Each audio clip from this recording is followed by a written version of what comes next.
মানুষের যে বয়স বাড়ে, বয়স বাড়ার পুরো ঘটনাটা আসলে ম্যাজিকের মতো, সম্পূর্ণ ম্যাজিক্যাল একটা ব্যাপার। দেখেন, জীবনের এই যে পর্যায় পর্যন্ত আপনি চলে এসেছেন, অনেকে 50 ঊর্ধ্ব, 60 ঊর্ধ্ব, 70 ঊর্ধ্ব ইয়াং মানুষও ভিডিওটা দেখতে পারেন, একজন শিশুও দেখতে পারেন। আপনি যদি আপনার অতীতের দিকে একটু তাকান, এই যে একটা একটা করে দিন পার করতে করতে আপনি যেই বয়সে চলে এসেছেন, আপনি কি টের পেয়েছেন আসলে? আপনি কি অনুধাবন করতে পারছেন যে আপনার বয়সটা বেড়ে যাচ্ছে? তো আমার কাছে এই বয়স বৃদ্ধির পুরো ঘটনাটা ম্যাজিকের মতো মনে হয়। আমরা টের পাই না।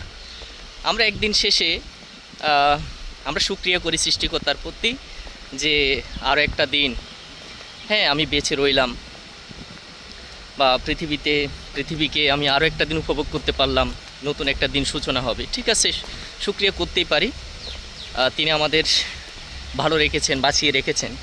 কিন্তু একই সাথে দুঃখের বিষয়, একটা দিন অতিক্রান্ত হওয়া মানে আমাদের আয়ুষ্কাল থেকে একটা দিন কমে যাওয়া, মানে বয়স বৃদ্ধি পাচ্ছে ক্রমাগত এটা, এবং আমরা এটা টের পাচ্ছি না আসলে।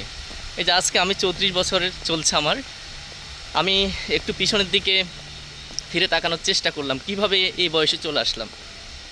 আসলে আমি কিছুই পেলাম না, আমার হিসাব, যোগ বিয়োগ, গুণ বা কিছু মিলছে না। এই পুরো ঘটনাটাই আসলে ম্যাজিকের মতো। ধন্যবাদ।